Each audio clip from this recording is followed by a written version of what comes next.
may naririnig na ako loud and very clear to me that it was working against our values and yung impact sa pamilya pati sa tao.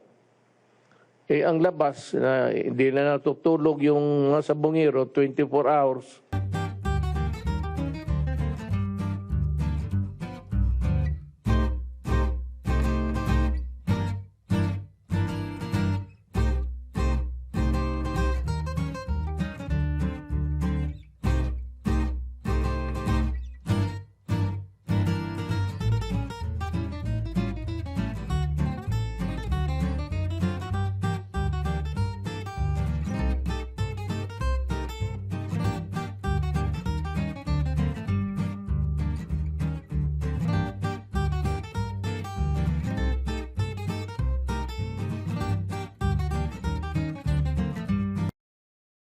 The recommendation of Secretary Anyo is to do away with e-sabong.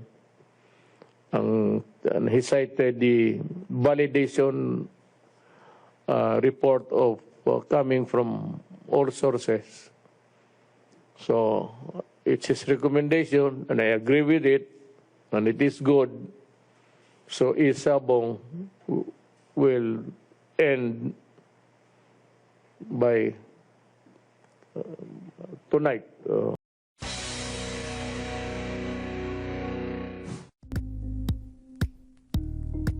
Thank you for watching Politico TV. Please like and subscribe to our channel for more videos.